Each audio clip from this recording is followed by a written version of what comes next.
पाकिस्तान जो इंडिया की SCO summit है उसको सबोटाज करना चाहता है और पाकिस्तान बहुत ही कीनली इंटरेस्टेड है उन तमाम मीटिंग्स में शरीक होने के लिए। पाकिस्तान की सियासत और मईशत के साथ साथ अमन अमान भी खतरे में दिखाई दे रहा है। कभी हम आपस में बैठ जाते हैं 10-10 रुपए जमा करके, चंदा करके हम जो है वो कोशिश करते हैं कि डैम बना लें। हाँ, हमारे मुल्क के अंदर ये मुनफरिद चीज हुई, हमने 10-10 रुपए इकट्ठे करके डैम बनाने की कोशिश की। यकीन करें मस्जिद के अंदर नलका नहीं लगता 10-10 रुपए चंदा करके, लेकिन हमने ये काम करके भी देख लिया। Pakistan plotting SCO sabotage in India. Sharif government keen on participating in key meetings. कोई भी अब इंटरनेशनल फोरम की बात करें, एससीओ एक पावरफुल फोरम है और पाकिस्तान शायद एससीओ में ही मेंबर है, बाकी जितनी भी फोरम्स है वहां पाकिस्तान मेंबर नहीं है।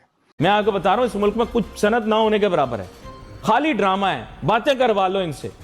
ये सिर्फ हाउसिंग सोसाइटियां, प्लाट बनाने वाले, शादी हाल बनवा लो इनसे, ठीक है, और घर में क्रिकेट की टीमें जमा कर लो, और कुछ भी नहीं। अब G20 की बात करें, G7 की बात करें, ब्रिक्स की बात करें, I2U2 की बात करें, तो अब SCO is important for Pakistan और एससीओ एक अल्टरनेट वर्ल्ड ऑर्डर बना रहा है। मतलब एक पावरफुल ब्लॉक है, मैं ये नहीं बोलूंगा, काफी पावरफुल है।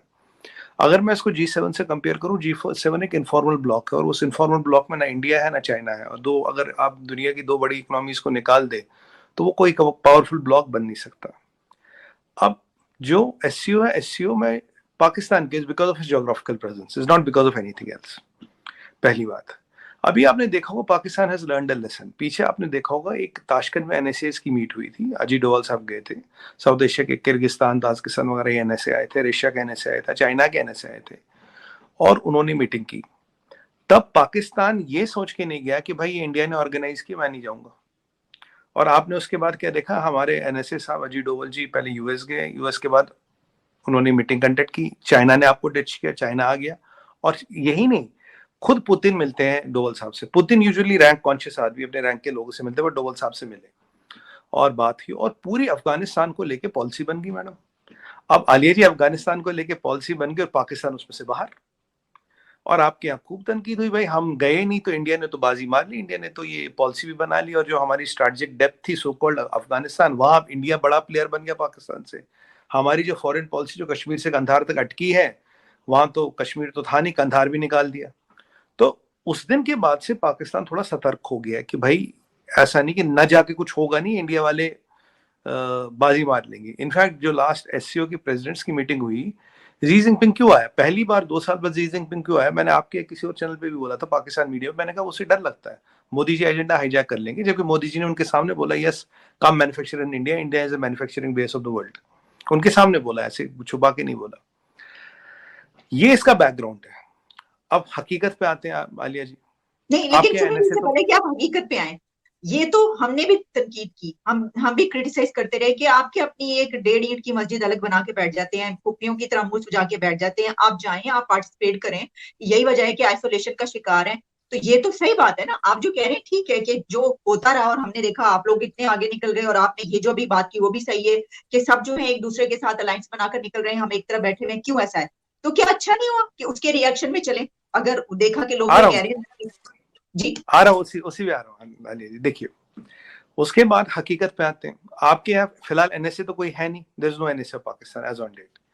तो आपके यहाँ जो उम्मीद लगाई जा रही है वो है कि आपके मिलिट्री में से, एस्टेब्लिशमेंट में से कोई आएगा।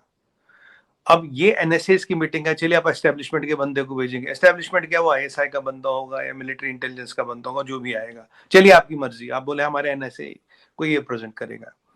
टेक्निकल पॉइंट कहाँ है, देखिए सबोटाज की बात कहाँ थी, मैं समझाता हूँ आपको। G20 की मीटिंग्स हो रही है, करीब 300 मीटिंग्स होंगी इस साल, हो रही है, कुछ चल रही है, आप देख रहे होंगे। इतने लोगों से पीछे हमारे यहाँ तो 50 फॉरेन मिनिस्टर्स आए थे, इतने यहाँ लोगों पे हो रहे। G20 में शेरपाज होते हैं। शेरपाज क्या होते हैं, कोऑर्डिनेट करते हैं, एजेंडा बनाते हैं, चीजें करते हैं। हमारे यहाँ जैसे अमिताभ कांत साहब है, डॉक्टर अमिताभ कांत, बहुत काबिल अफसर है वो शेरपा।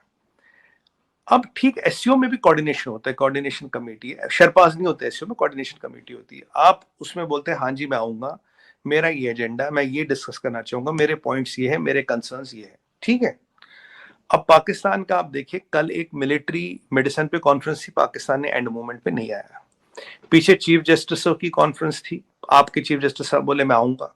फिर बोले मैं वर्चुअली आऊंगा, लास्ट मिनट पे आए ही नहीं, वर्चुअली भी नहीं आए। ठीक है, अभी एससीओ में फॉरेन मिनिस्टर्स की मीटिंग है मई में गोवा में, आई थिंक 4th-5th मई को है, मतलब अब ज्यादा टाइम है नहीं। बिलावल भुट्टो जरदारी साहब और miss Hina Khar, nobody has confirmed are they coming or not. अब आलिया जी, अगर आप सीरियस बिजनेस करना चाहते हैं, अगर आप सीरियस एजेंडा करना चाहते हैं, तो आप कंफर्म करेंगे मैं आ रहा हूँ, मैं आ रहा हूँ। अभी भी जो डेलीगेशन है वो ये नहीं पता फिजिकली आएगी वर्चुअली आएगी, फिर ये भी नहीं पता चीफ जस्टिस की तरह आया ही ना। अगर आप शुरू में बोले हम आएंगे, तो आपका एजेंडा आएगा, आपके पॉइंट्स आएंगे, आपके मफादात आएंगे, आपके कंसर्न्स आएंगे, फिर उनको एक एजेंडा में सेट करने की कोशिश की होगी। उसके बाद उन एजेंडाज पे बात होगी, फिर एक कॉमन डिक्लेरेशन या कुछ ऐसे बनाने की कोशिश की जाएगी, एक आगे का स्टेप फॉरवर्ड बनाने की कोशिश की जाएगी। बट अगर आप अपना कंफर्मेशन ही कंफर्म ना करें, अगर आपने कंफर्मेशन कंफर्म नहीं किया, आपका एजेंडा नहीं आएगा, आपके इंटरेस्ट नहीं आएंगे, आपका टॉपिक पॉइंट नहीं आएगा, फिर तो आप चाय पीने आ रहे हैं ना, फिर तो आप चाय पीने आ रहे हैं। और वो भी पता नहीं लग, वो भी अगर आपने वर्चुअली बोला मैं आऊंगा, तो फिर तो आप चाय भी अपनी पी रहे हैं, मतलब कोका कोला चाय दोनों आप अपनी पी रहे हैं, फिर तो आप एज डिसरप्टर आ रहे हैं। जिसका कंस्ट्रक्टिव एजेंडा होगा वो बहुत पहले कंफर्म करता, अपना एजेंडा लाता और बोलता मेरा क्या क्या एजेंडा डिस्कस होगा, मेरे कितने पॉइंट डिस्कस होंगे आगे, और क्या मतलब एक पॉजिटिव चीज। देखिए, ये कोई आपकी हमारी बात तो है नहीं कि चलो जी हम बात कर लेते कुछ चीज पे, ये फॉरेन मिनिस्टर्स बात करेंगे या रेस्पेक्टेड एनएसएस बात करेंगे। एजेंडा होना जरूरी है, एक पॉइंट्स आना जरूरी है, कंसोलिडेशन होना जरूरी है, वो है नहीं।